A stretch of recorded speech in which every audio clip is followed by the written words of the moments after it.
So, you got a new anime for me?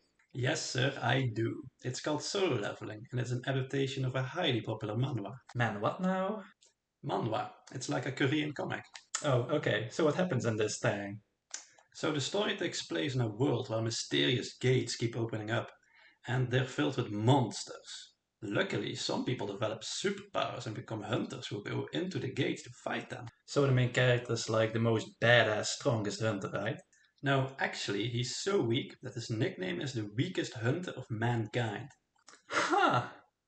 He's so weak that he keeps getting heavily injured, even in the lowest difficulty dungeons. Wow, that sounds horrible. Why would he put himself in so much danger if he's that weak? Money? Ooh, I like money. Yeah, you see, he really needs the money, because his mother is in a coma because of a new disease caused by the appearances of the portals. And since his father is not around, he needs to make enough money to take care of the hospital bills and also to pay for his sister's education.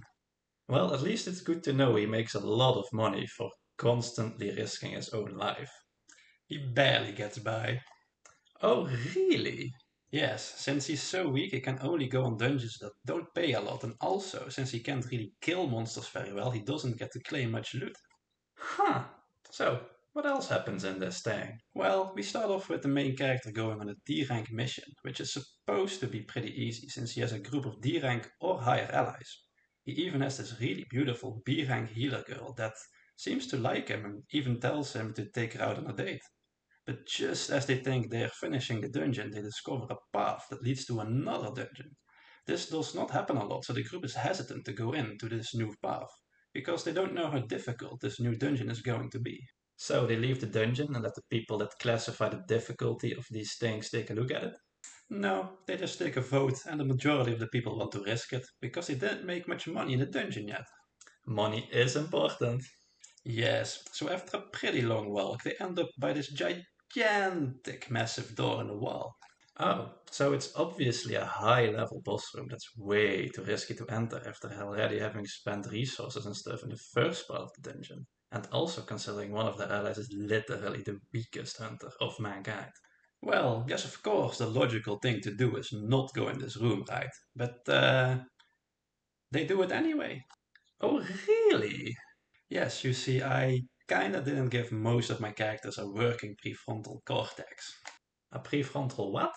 You know, the part of your brain that allows for complex thinking and decision making. So most of your characters are incredibly stupid. Precisely. You see, this way I can just constantly let the characters do incredibly risky and stupid stuff to move the plot forward. Wow. Leave it to the professionals, I guess. You should. So, after entering the room, the door closes behind them and they see all these giant statues, right? And besides these statues, the only thing of note is a stone tablet that contains three commandments. So, this is the kind of boss fight in which fighting isn't effective and you need to complete these three commandments in order to win. Precisely, but only the main character thinks of doing the three commandments, and only after multiple people in his group have horribly died by the seemingly unbeatable statues. So they enter a big room with no normal enemies, and the only thing they found was a stone tablet that literally told them what they needed to do, and only the main character thought of using this, but only after they already tried to fight the statues and some people died. Yes. Wow, wow, wow. Wow. So they successfully managed to do two of the commandments, but in the process of doing the second one, the main character lost one of his legs. Oh my god, is he going to be okay? Well, the B-ranked healer tries to heal his leg, but this doesn't work, and she even damages herself by trying so hard. Well, I sure hope losing his leg isn't going to be a problem for the last commandment. Well, in theory it isn't. You see, to complete the last commandment, all they need to do is stand in a circle in the middle of the room and look at the statues. This stops the statues from walking towards them and killing them. There's also a circle of flames around them that indicates how long they need to keep looking at the statues to win. So they easily complete the third commandment and clear the dungeon? No. You see, when the third phase started, the door in the room opened, and some people saw this their chance to escape. But the problem was, with every person who ran out, the door closed a bit more. So there were fewer people left to keep watching the statues and stop them from moving. So this is like a psychological phase in which a calm and collected group would easily pass the test, but the more people panic, the more dangerous it gets. Precisely. You see, at some point there are only 3 people left in the middle of the circle, and that's not enough to stop all the statues from moving towards them. So in the end, the main character sacrifices himself by allowing the B-rank healer girl and the captain of the group to escape to the door. Oh my god. So what happens next? Well, the statues that normally one-shot every other higher-ranked hunter start just mercilessly attacking the main character and miraculously not killing him because of his plot armor. Main character plot armor is done. It sure is. So the exact moment before the main character dies, he gets a pop-up window in his vision that says he has acquired the qualifications to become a player if he accepts. So just before losing his consciousness, he accepts and wakes up 3 days later in a hospital room. So now he's a player. Is he going after all the hot girls and having intimate relations with them? No, a player, as in how you are a player in video games. In any case, he seems to have just survived the dungeon and now he has this unique pop-up window that only he can see that gives him quests and allows him to level up just like in a game. How does that work? Well, he gets these daily quests to do physical training in the real world. By doing these quests, he levels up and he can use stat points to increase things like strength, vitality, and perception. He also gets items he can use. At some point, he even gets a key that can teleport him to an instance dungeon. Wow, so he can safely train in the real world and get stronger every day, all while collecting useful items and getting used to his unique game system. That way he can keep running low-level dungeons to build up experience and keep earning money while steadily leveling up without much risk. He almost immediately uses his key to go into this unknown dungeon on his own. A very impatient main character. Yeah. I assume he spent some of his stat points he already got from leveling up on vitality, so he doesn't get hurt so easily. He put all his stat points into strength. Wow. So after entering the dungeon and beating some goblins, he is faced with a strong steel-fanged wolf that destroys the main character's only weapon in its first attack. The main character tried to fight it with its fists, but his punches were not very effective. Wow, it's gonna be really hard to beat such a strong enemy without a weapon. Not really, barely an inconvenience. Oh, really? Yes, the main character, after panicking a bit, happens to remember he has an inventory in his game system, so he just pulls out a sword and slices the wolf's head in half. So he just remembers he had a whole sword in his inventory this whole time? He did not even know he had it. What? Yes, you see, he just opened his inventory and pulled out a sword he didn't even know he had. A very lucky main character. Indeed. So after defeating a bunch more monsters, gathering a lot of loot and leveling up more, he reaches a staircase that leads to the boss of this instance dungeon. He's afraid to go down because he can feel that the monster downstairs is very strong and he's not sure he can beat it. Furthermore, his sword looks like it can break at any time now.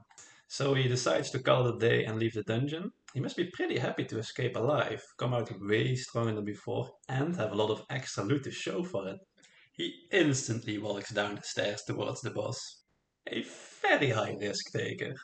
He is. So when he got downstairs, there was this enormous snake boss with strong scales his blade could not pierce. But only after getting thrown around the room for a bit, the main character starts monologuing a bit about how much he hates being weak, and that motivates him so much he gets really pumped up and kills the boss by squishing his neck with his arms. That strength build really came in clutch. It sure did. So after collecting his loot, he was teleported back to the real world, but was immediately asked to help another group of hunters that was fighting escaped monsters in the real world. Monsters come out of the portals into the real world? Yes, the hunters did not manage to clear the portal dungeon fast enough, so the monsters were able to escape into the real world. Whoops! Whoopsie! So, anyway, the main character arrives at the battle where only the boss was left fighting a pretty weak group of hunters. The main character also recognized that pretty B-class healer lady was there, but he noticed she was still too traumatized from the dungeon with the statues, so she was unable to cast healing magic. So the main character defeats the boss and becomes the hero of the day? He does.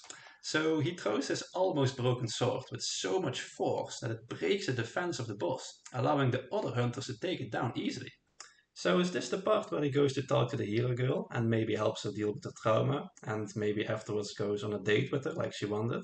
After which they'll get like a deep romantic connection that adds emotional and relational depth to the story? No, he just walks away. Huh. Yes, you see, the main character has no interest whatsoever in beautiful girls or romance. I mean, which 23-year-old straight male does care about those things? About 99% of them. Oh, well, I hope that doesn't diminish some of the relatability of the main character. I'm sure it won't. Great. So next up, the main character goes in a C-rank dungeon in which he and one other first-timer D-rank guy with incredibly high valuable gear that he got from his rich dad join a group that needed them to fill the remaining 2 spots so they can legally do the dungeon. So after killing a bunch of ant enemies, they arrive in a boss room. This room is completely covered in webs and has an incredible amount of mana stones. Mana stones? Yes, these are stones that people can mine in a dungeon and sell afterwards. So if they kill the boss, they can mine all the mana stones and earn a lot of extra money? Not really. You see, dungeons disappear after a short while if the boss has been defeated. So the characters are talking about how they should first mine the crystals and kill the boss after, which could be possible since the boss is still sleeping. Aren't they afraid the boss wakes up if they make a lot of noise? Not even a bit. When the characters entered the boss room, they started talking about the mana crystals and how to fairly distribute the earnings they could get. One of the characters even took out a contract and spoke about fair distribution of the loot with the captain in the same room. They are having a casual conversation about a contract in the middle of a boss room? Yes, the character that pulled out the contract didn't even see the boss yet. So was the boss hidden by some sort of camouflage in the room or something? No, it's a giant spider that literally hangs from the ceiling in the middle of the room in full sight. A very blind and non-concerned side character. So anyway, the main group decides that they go back out of the dungeon to gather mining supplies, and they tell the main character and the first timer to wait for them in the boss room. I mean, okay, but surely they just wait outside the boss room in case the boss wakes up, right? No, they listen to the captain's request and wait in the boss room. These characters have no regard for their own lives, do they? None whatsoever. But next up there's a twist. Turns out the main group is evil and they kill other adventurers in order to have more loot for themselves.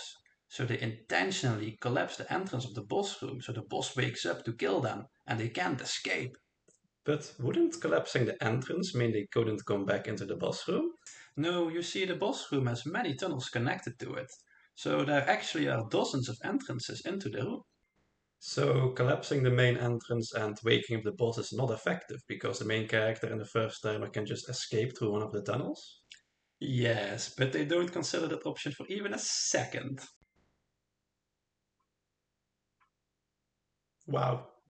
So now the boss is awake and the main character has a pretty intense fight with it. At some point, all hope seems lost as the main character is pinned down on the floor and the boss goes in for the finishing blow. Oh my god. So does the first timer sacrifice his life to save him? Or does maybe one of the bad guys crack another guild and come out of one of the tunnels to distract the spider and save him? No.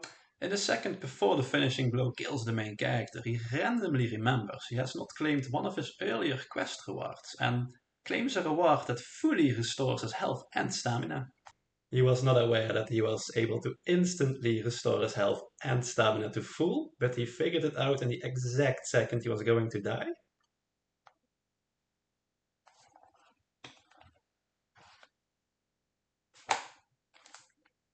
Yes. Wow, wow, wow. Wow. So after that, he defeats the boss by stabbing it many times in the head. And shortly after that, the evil group arrives back to the boss room through one of the tunnels and sees that the boss has been defeated.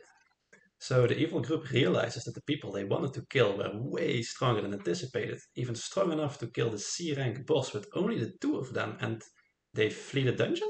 No, they just think the spider boss was very weak, or that the expensive gear of the first timer was strong enough to defeat the boss with. Huh.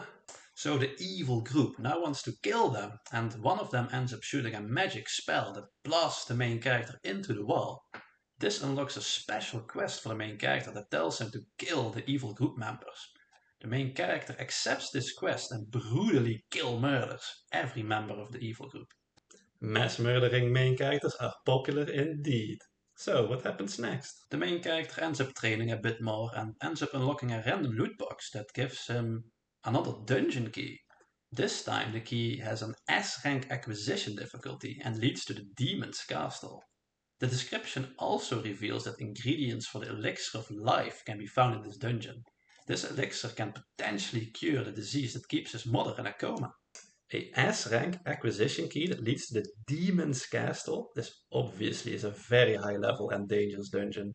So this dungeon will be the motivational plot point for the main character to work really hard and keep leveling up so that one day, when he's really strong and has acquired very good items and gear, he will be able to enter this dungeon and defeat it and claim its valuable rewards that can save his mother. You know, like the perfect dungeon to use as the final dungeon of the season. He immediately uses the key and goes to the demon's castle. Wow, wow, wow, wow, wow, wow, wow, wow, wow, wow, wow, wow, wow, wow. Well, it's not as bad as you think, because he has a teleportation stone that he can use to escape the dungeon if things get too dangerous. So anyway, the first enemy he encounters is Hell's Gatekeeper Cerberus, which the system classifies as being high level and very dangerous for the main character. The very first enemy of the dungeon he encounters is an enemy that is stronger than himself, which heavily implies that there are other, even stronger enemies still lurking farther in the dungeon. Clearly the main character has to realize that the dungeon is beyond his capabilities, and he uses the teleport stone to escape. He charges headfirst into the Cerberus enemy, does almost no damage to it with his attacks, and his debuffs have no effect on it. Then he loses about half his HP and his left arm to the first attack of the Cerberus that hits him. So he finally realizes this is not going to work and he escapes using the teleportation stone? Nope, he uses an instant recovery quest reward and attacks the Cerberus again. Let me guess, it doesn't work and he almost gets killed by the Cerberus again? It doesn't work and he almost gets killed again. And to make things worse, when he finally decides to use the teleportation stone, he gets attacked by the Cerberus and loses the stone. Wow, so now he has no HP and no way to get out of the dungeon? Surely he's gonna die this time, right? Well, not exactly. While trying to figure out how to survive, he remembers that his game-like system includes access to a shop feature that allows him to buy healing potions. He forgot that he has a shop that he can buy items from that include the most essential things, such as healing potions. That's right. You know what? Let's stop it here. Wait, why? I have only described about 7 episodes of the first season so far. Your script has basically no character depth, and the plot only moves forward due to retarded decisions of the characters. This is a type of show that will heavily rely on high production fights. So, knowing the anime community, I'm sure this show will be very successful and make lots of money. Well, thanks. Do you really think it will be successful? Definitely, but it will never be able to win something big like Anime of the Year.